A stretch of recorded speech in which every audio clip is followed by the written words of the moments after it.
Tambayar farko da ta biyo bayan hare-haren na Amurka a Sokoto shi ne kowane 'yan ta'addar ISIS ne Amurkan ta hara a Sokoton. Sai dai sanarwar da gwamnatocin jihar da tarayya suka fitar sun fayyace lamarin. Gwamnatocin sun tabbatar da cewa Amurka ta kai harin ne ga 'yan ta'addar Lakurawa waɗanda ke ƙarƙashin ISIS. Sashen Hausa na BBC ya rawaito daga shugaban ƙaramar hukumar Tangaza, Malam Isa Sale Bashir, cewa an hangi wasu 'yan ta'addar Lakurawa na tserewa. Haka ma mazauna yankunan sun tabbatar da harin Amurkan ya gargaji sansanonin Lakurawan a dazukan da ke yankin ƙaramar hukumar Tangazan. Ministan yaɗa labaran ƙasar nan Muhammad Idris ya ce an kai harin ne ta hanyar amfani da jiragen sama marasa matuƙa ɗauke da makamai masu linzami, kuma Amurkan ta ƙaddamar da harin ne ta ruwa daga tekun Gini.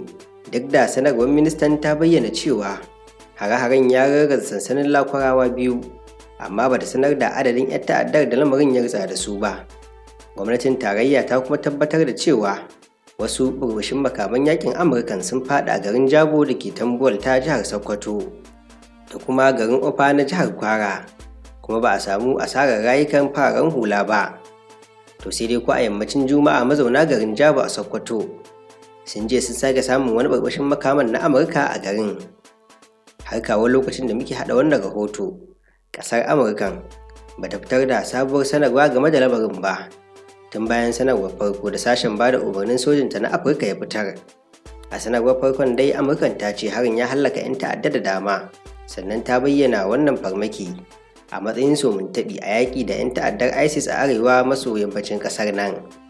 A nasa ɓangaren ministan harkokin wajen ƙasar nan Malam Yusuf Tuggar ya yi hira da kafafen yaɗa labarai da dama bayan afkuwar lamarin, inda ya jaddada cewa an kai harin ne bisa tsarin haɗin gwiwa da Najeriya domin kawo ƙarshen 'yan ta'adda.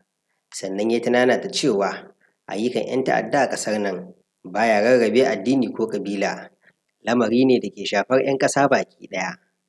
Bashir Sharfaɗi, Arewa Update. Kana son samun labarai masu inganci da suka shafi Arewa? Maza lalaba Arewa Update. Za ka iya samun Arewa Update a shafukan sada zumunta.